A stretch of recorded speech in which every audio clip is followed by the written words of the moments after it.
Refill છે અને સાથે સાથે બીજ છે. બીજને છે ને આપણે પાછળ છેવાડે રાખવાનું છે, બરાબર? તો આને અહીંયા ફેવિકોલ લગાવી અને પછી આને કેવી રીતે આ રીતે રોલર કરવાનું. આ રોલ થઈ ગયું, બરાબર? આ રીતે રોલ કરી અને આખી આપણી પેન તૈયાર થશે. જે ઇકો ફ્રેન્ડલી બોલ પેન છે. શું છે? ઇકો ફ્રેન્ડલી બોલ પેન. આપણે જે બોલ પેન નો યુઝ કરીએ ને પ્લાસ્ટિક નો હોય છે. તો આપણી પાસે ખાલી રિફિલ લઈ લેવાની અથવા લીડ લઈ લેવાની. લીડ લઈએ તો શું બનશે? પેન્સિલ બનશે. અને રિફિલ લેશું તો શું બનશે?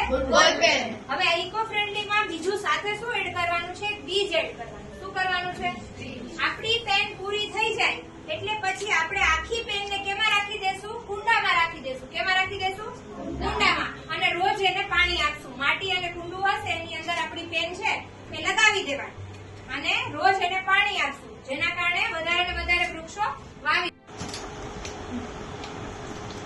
ઓકે, આ પેન તૈયાર થઈ ગઈ આપણી. અહીંયા આપણે ફેવિકોલ લગાવી દઈશું, બરાબર?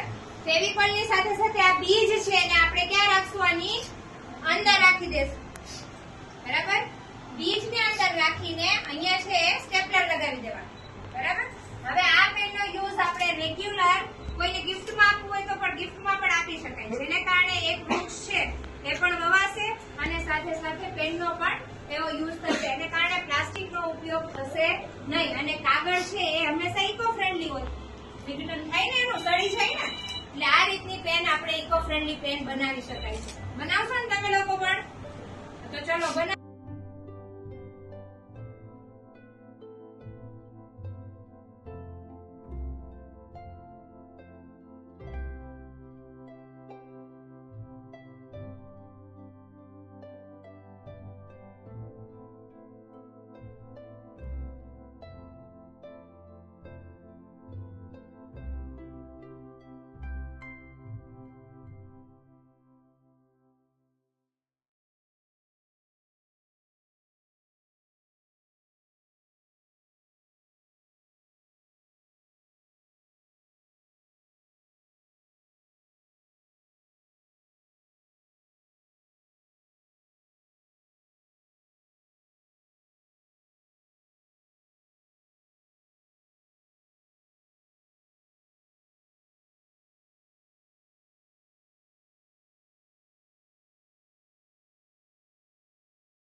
This